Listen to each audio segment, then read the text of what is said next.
اقترب للناس حسابهم وهم فی غفلۃ معرضون، لوگوں کے لیے حساب کا وقت نہایت ہی قریب آ گیا ہے، جبکہ یہ غفلت میں پڑے ہوئے ہیں، منہ پھیرے ہوئے ہیں سارے لوگ۔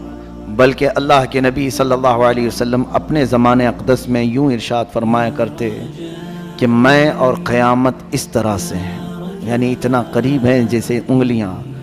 1400 سال پہلے کے عرصے کو حضور نے قریب فرمایا، تو اب تو ہم بالکل ہی قریب آئے اس طور پر کہ قیامت ہمارے سر پر ہے۔ ساری نشانیاں ظاہر ہو چکی ہیں، محض چند بڑی نشانیوں کو آنا باقی ہے، جس کے بعد قیامت قائم ہو جائے گی۔ ہمارے بزرگوں نے آج جو موجود ہیں انہوں نے بھی جو پیشین گوئیاں کی، اے لوگو تم بہت زیادہ پھیلنے کی کوشش نہ کرو، اس لیے کہ سب سے بڑے فتنے، سب سے بڑی علامات قیامت کی جو آنی ہیں وہ بالکل قریب ہیں تمہاری زندگیوں سے۔ دجال کا ظہور، یاجوج ماجوج کا نکلنا بہت ہی قریب ہے۔ اللہ تعالیٰ قرآن میں آج کی اس پارے میں ہم نے یہ بھی پڑھا، حتیٰ اذا فتحت یاجوج و ماجوج، یاجوج ماجوج کو کھول دیا جائے گا۔ یہ کوئی دو آدمی نہیں ہے، ایک بہت بڑی فوج ہے، بہت بڑی فوج، اتنی کہ انسانوں سے بھی زیادہ ہیں۔ اور یہ جب دنیا میں داخل ہو جائیں گے، ان کو اللہ تعالیٰ نے جزیروں پر قید کیا ہے۔ سد سکندری قرآن پاک میں اس کا بھی ذکر آیا ہے، کل 16ویں پارے میں ہم نے پڑھا تھا۔ حضرت ذوالقرنین ایک بزرگ ہیں جن کا تذکرہ آیا ہے، سکندر ذوالقرنین، اللہ نے ان کو پوری دنیا کی بادشاہت عطا فرمائی تھی، تو ان کو اللہ تعالیٰ نے حکم دیا تھا کہ یہ یاجوج ماجوج اس زمانے میں بہت فساد مچاتے تھے کہ ان کو قید کر دو کہیں پر۔ تو لوگوں نے آپ سے کہا یہ زمین میں اتنا فساد مچاتے ہیں تو آپ ہمارے لیے کوئی ان سے نکلنے کا راستہ بنا دیجئے۔ تو انہوں نے ایک دیوار بنائی تھی جس کا ذکر قرآن پاک میں ہے۔ حضرت ذوالقرنین نے سیسا پگھلا کر کے ایک بہت ہی مضبوط دیوار کھینچی۔ وہ دیوار کہاں ہے اللہ بہتر جانے، ہمیں قرآن نے اتنا کہا ہے کہ انہوں نے دیوار میں انہیں قید کیا۔ اور یہ ذکر جو ہے ان کے دیوار بنانے کا ہے، پہلے اس سیسے کو پگھلایا گیا، آگ بنی، پھر اس کو مضبوط کیا گیا، پھر دیوار تعمیر ہوئی۔ اب وہ یاجوج ماجوج کی جو فوج ہے انہیں قید کر دیا گیا۔ حدیث پاک میں ہے وہ روزانہ دیوار کو توڑنے کی کوشش کرتے رہتے ہیں، پوری رات بھر دیوار کو چاٹتے ہیں یہاں تک کہ وہ تھوڑی باقی رہ جاتی ہے۔ تو تھوڑی باقی رہتی ہے، صبح کے وقت وہ تھک جاتے ہیں اور کہتے ہیں چلو باقی کا کل کر لیں گے، یہ کل نکل جائے گی۔ وہ جیسے ہی واپس آتے ہیں اللہ تعالیٰ اس دیوار کو جیسی تھی ویسی بنا دیتا ہے، روز کا معمول ان کا ہے۔ اور پھر فرمایا گیا کہ اخیر میں وہ یہ کہیں گے، پوری دیوار کو چاٹتے چاٹتے یا توڑتے توڑتے قریب کو پہنچ جائیں گے، تب وہ یوں کہیں گے انشاءاللہ کل تو ختم ہو ہی جائے گی، اللہ نے چاہا تو وہ جس دن وہ کہیں گے تو پھر وہ دیوار ٹوٹ جائے گی، انشاءاللہ کا استعمال کریں گے۔ اس کے بعد دیوار جب ٹوٹے گی تو وہ پوری فوج داخل ہوگی پوری دنیا میں، اور وہ اتنا فساد مچائیں گے کہ ہر چیز کو کھائیں گے، ہر چیز کو۔ ان کے لیے کوئی کھانے کی چیزیں مخصوص نہیں، پوری کھیتیاں چر جائیں گے، پورے مویشی جانور چبا جائیں گے، استعمال کرنے والی چیزیں کھا جائیں گے، لکڑیاں کھا جائیں گے، کوئی چیز باقی نہیں چھوڑیں گے، سب چیزیں کھائیں گے۔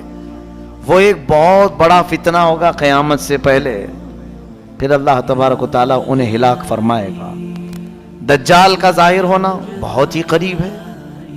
دجال، کانا دجال جس کو کہتے ہیں، اس کی ایک آنکھ ہوگی، اس کی پیشانی پر کاف رے لکھا ہوگا، وہ صرف اہل ایمان دیکھیں گے، جن کے اندر ایمان ہے انہیں نظر آ جائے گا اس کی پیشانی پر کیا لکھا ہے، کافر لکھا ہوا ہے، اور جو منافق ہیں وہ اسے نہیں پہچان پائیں گے۔ وہ بڑی طاقتیں لے کر کے آئے گا اور لوگوں کو بہت بڑی آزمائش میں ڈالا جائے گا، اس طور پر کہ وہ لوگوں کو دکھائے گا پانی برسا کر کے، زمین سے سبزے اگا کر کے، جو مانگو وہ اسی وقت حاضر کر کے دکھا دے گا۔ سونا چاہیے وہ حاضر ہے، چاندی چاہیے، وہ حاضر ہے۔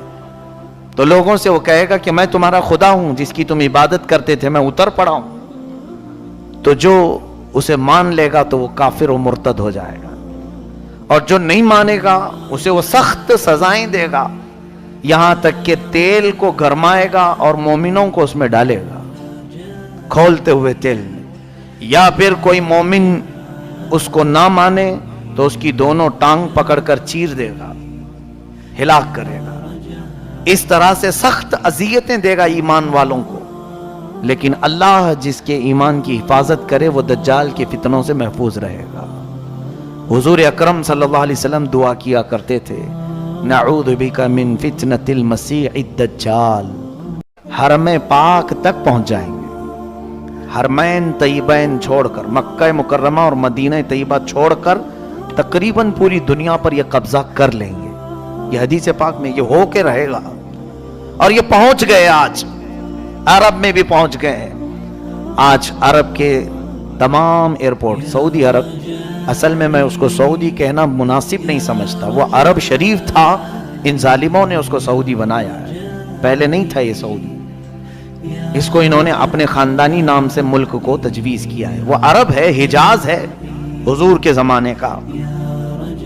وہاں اب تقریباً سیکورٹی کے تمام معاملات بادشاہوں نے اب اسرائیل کو دے دیا ہے، یہودیوں کو دے دیا ہے۔ حتیٰ کہ ابھی نئی خبر یہ بھی ملنے کو آ رہی ہے کہ حج اور عمرے کے تمام انتظامات اسرائیلی کمپنی کو دیے جانے والے ہیں۔ اے مولا، ہم تیری پناہ مانگتے ہیں مسیح الدجال سے، یہ کانا جو دجال آئے گا۔ تو اے لوگوں، آپ بھی دعا میں مشغول رہیں، اس لیے کہ وہ زمانہ نہایت قریب۔ مجھے تو نظر آتا ہے کہ جو علامتیں دجال کے ظاہر ہونے کی بتائی گئی تھیں وہ سب آ گئی دنیا میں۔ جھوٹ کو سچ کر کے دکھانا عام ہو جائے گا، ہر جھوٹی چیز۔ یہ دجال کی ذریت، یہ پوری میڈیا جو آج دنیا میں، یہ دجال کے آنے کی راہ ہموار کر رہے ہیں۔ یہودی اس کو مسیحا سمجھتے ہیں،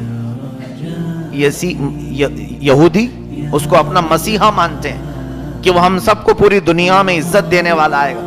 تو دجال کے آنے کے لیے یہودی پوری فیلڈ ہموار کر رہے ہیں، جگہ جگہ جو تمام چیزوں کا قبضہ، پورے سونے پر ان کا قبضہ ہے آج، جیولری، گولڈ، اتنے تعداد میں یہ جمع کرتے جا رہے ہیں۔ حضور صلی اللہ علیہ وسلم کی حدیثیں پڑھو، دجال کے آنے کی اور کیا علامات ہیں؟ فرمایا عرب جب کثرت سے گناہ میں مبتلا ہو جائیں گے، کثرت الخبث، یعنی خباثت عام ہو جائے گی۔ اسی کی تو ایک کڑی ہے کہ اب عرب میں بیچ بننے جا رہے ہیں، سینما تھیٹر کھلنے جا رہے ہیں، جوے کے اڈے اوپن ہو رہے ہیں۔ یہ میرے آقا نے فرما دیا تھا، عرب جو ہے خباثت میں مشغول ہو جائیں گے، علل اعلان برائیوں، پہلے سے تو تھی ان کے اندر لیکن اب کھل کر کے۔ یہ دجال کے آنے کی بڑی بڑی علامتیں۔ دریائے تبری جس کے متعلق یہ فرمایا گیا اس کا پانی سوکھ جائے گا تب دجال آ جائے گا۔ ابھی ہم نے رپورٹ میں دیکھا ہے کہ 2 یا 2.5 فٹ پانی اس میں بچ گیا ہے دریائے تبری میں۔ یہ تمام چیزیں اتنی قریب ہیں، اور میرا مولا فرماتا ہے اقترب للناس حسابهم وهم فی غفلت، بہت ہی قریب آ گیا ہے لوگوں کے حساب کا وقت، جبکہ یہ غفلت میں پڑے ہوئے ہیں۔ ایسا لگتا ہے کہ کچھ حساب دینا ہی نہیں ہے۔ قیامت کے آنے کے آثار تمہارے لیے سب چیزیں جو میرے آقا نے فرمایا سب کھل کر کے آنے لگی، پھر کیوں ہم واپس جانے کی انتظار میں نہیں؟ اپنے لیے تیاریاں آج دیکھیں، بچہ بچہ گھر میں اپنے ماں باپ سے ایک چیز پوچھتا ہے، عید کے میرے جوڑے کون سے ہیں؟ ماں باپ، یا پھر تقریباً آج اکثر لوگوں کو آپ کسی مارکیٹ میں ہی دیکھیں گے، سارے بازار بھرے ہوئے ہیں آج۔ کیوں؟ عید کی خریداری ہے، عید میں پہننا تو ہے۔ میاں ابھی عید تو 15-20 دن باقی ہے، لیکن تیاری اب سے شروع ہے۔ ٹیلروں کے پاس جانا اور پھر اپنے سجنے سنورنے کے سامان لینا، یہ سب چیزیں ہو چکی۔ تقریباً عید آنے سے پہلے سب کے کپڑے تیار ہیں۔